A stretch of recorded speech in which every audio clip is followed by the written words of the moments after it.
जय हिंद दोस्तों, आज शाम को मैं दिखाऊंगा कि किस तरह फौज की बेइज्जती कर रही है एक एक्टर है और कह रही है कि फौजी होता है बॉर्डर पर, उसकी बीवी दूसरों के साथ रंग रैलियां मनाती हैं। ये जो एकता मैडम है ना, इनको सुप्रीम कोर्ट ने बढ़िया तरीके से सुना दिया है। राय के कोर्ट में एक पूर्व सैनिक ने केस डाला कि ये मैडम अपनी एक वेब सीरीज XXX में दिखा रही हैं कि एक तरफ तो जवान बॉर्डर पर अपने देश को बचा रहा है और दूसरी तरफ उनकी बीवियां घर पर दूसरे मर्दों के साथ संबंध बना रही हैं। और कहूंगा कि देश में खड़ा होकर पाकिस्तान जिंदाबाद के नारे लगाता है, लेकिन कोर्ट ने उसी सामने कहा कि आपको हजारों बार भारत माता की जय और तिरंगा को आपको सलूट मारना पड़ेगा। मैं बात करूंगा भारतीय ट्रेडिशन की, जहां पर एक फौजी सोल्जर अपनी मां की किस तरह इज्जत करता है। आज देश में क्या हो रहा है, लगातार आप समझ सकते हो कि 120 से ज्यादा धमकी विमान उड़ाने की, चाहे वो डोमेस्टिक है चाहे इंटरनेशनल फ्लाइट है, लगातार ट्रेनों को डिरेल किया जा रहा है। आखिर इस देश में हो क्या रहा है, समझना होगा। हाँ जी दोस्तों, चाहे देवी देवता हो चाहे सैनिक हो, इनके ऊपर कोई ना कोई टिप्पणी करता है। और ऐसा ही मामला आया एकता कपूर का, जो पिछला मामला था। अभी मैं बिहार में एक भूतपूर्व सैनिक ने इनके ऊपर केस डाला। उन्होंने अपनी एक रील के अंदर या जो OTT प्लेटफॉर्म के ऊपर उन्होंने ये दर्शाया गया कि फौजी बॉर्डर पर देश की सुरक्षा करते हैं, लेकिन उनकी बीवियां मौज मस्ती करती हैं किसी अन्य के साथ। यानी सीधा सीधा एक फौजियों के ऊपर, उनके आत्मसम्मान के ऊपर, उनकी गरिमा के ऊपर यह हमला है। आप समझ सकते हो, इतनी बड़ी सेलिब्रिटी, इतनी बड़ी करोड़पति, मैं इससे पूछना चाहता हूं, क्या आपने फौज की जिंदगी देखी है? क्या आपने फौजियों के साथ रहे हो? क्या आपने फौजियों के साथ पैसा डोनेट किया है? क्या आपने किसी शहीद विधवा या किसी की मदद की है? नहीं की है तो आप अपनी चमक में, पैसों की चमक में क्यों इस देश का सत्यानाश कर रही हो? ये फौज का यदि ट्रेडिशन देखना है तो देखिए, एक लेफ्टिनेंट जनरल साहब हैं जो रिटायर्ड होने से पहले कितना गरिमापूर्ण जाकर के अपनी मां की इज्जत कर रहे हैं, मां को सैल्यूट दे रहे हैं। वीडियो फिर वायरल हो रहा है। एक फौजी है जो देश के लिए सोचता है, समाज के लिए सोचता है, अपने परिवार के लिए सोचता है।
अपने बीवी बच्चों के लिए तो सभी सोचते हैं और ये बाद में सोचता है, सबसे पहले दूसरों के लिए सोचता है, चिंता करता है, उनके लिए काम करता है।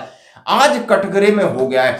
कहां गया देश प्रेम, कहां गया देश प्रेम? ये फैजल निसार खड़ा होकर के पाकिस्तान जिंदाबाद का नारा लगा रहा है। खाता यहां है और पीता यहां है, परिवार यहां है, लेकिन राष्ट्रभक्ति कहां है? राष्ट्रभक्ति दूसरे, और यानी वो दुश्मन मुल्क के साथ है। क्या यही ऐसे ही युवा इस देश को आगे ले जाएंगे या इस देश के लिए नासूर बनेंगे? और इनके लिए क्या हुआ? मध्य प्रदेश जबलपुर का मामला था और इनका वीडियो हुआ वायरल, और वायरल वीडियो के बाद ये धरे गए। माननीय कोर्ट ने इनको आदेश दिया कि आपको भारतीय, यानी जो राष्ट्रीय तिरंगा के सामने भारत माता की जय और सलूट करना होगा। ये मामला आप मीडिया पे पूरी तरह वायरल हो रहा है। क्या जबरदस्ती किसी से देश प्रेम निकाला जा सकता है? क्या जबरदस्ती किसी को भारत माता की जय बुलवाना पड़ेगा?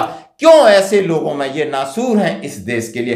क्यों सारी जिम्मेदारी भारत माता की जय और देश के लिए मरने, कुर्बान होने की फौजियों ने ले ली है? और उस फौजी पर इस तरह की लोग, पैसे वाले बुद्धिजीवी लोग टिप्पणी करते हैं तो बड़ा अफसोस होता है, दुख होता है। हाँ जी दोस्तों, अब मैं बात करूंगा कि देश के अंदर पिछले 8 दिन में 30 विमानों को बम से उड़ाने की धमकी दी गई है और लगातार आप ट्रेन रेल का देख रहे हो। आज अभी एक LTT श्रीनगर एक्सप्रेस आप नागपुर में 2 डिब्बे पटरी से उतरे। हमेशा दूसरे तीसरे दिन लोग डरने लगे कि ट्रेन में हम बैठकर कितने सुरक्षित हैं। जहाज यानी आप समझ सकते हो, चाहे डोमेस्टिक फ्लाइट्स हो या आपकी एयर इंडिया की फ्लाइट हो, इंडिगो की हो, विस्तारा की हो और इंटरनेशनल फ्लाइट हो, उनमें आपको बम उड़ाने की धमकी इस भारत भूमि से दी जा रही। आखिर ये कौन लोग हैं? हमारे एविएशन मिनिस्टर भी इस बात को लेकर परेशान। उन्होंने कहा है कि नहीं, इसको हम हल्के में नहीं ले सकते कि सुरक्षा का सवाल है। और लगातार विमान जितने फ्लाइट हैं वो देरी हो रही, उनकी चेक हो रही। करोड़ों रुपए रोज एक्स्ट्रा इसके ऊपर खर्च हो रहे हैं इस देश के। और इस देश में दीमक की तरह ये लोग, इनका बड़ा नेटवर्क है, वो खा रहे हैं, नुकसान पहुंचा रहे हैं। और यदि फौजी एक बॉर्डर पे खड़ा होकर देश की रक्षा करता है, रिटायर होने के बाद समाज की रक्षा करता है और उसको किनारे कर दिया जाता है, यानी ये है देश की आज हालत। धन्यवाद दोस्तों, करिए कमेंट्स इस एकता कपूर मैडम के ऊपर।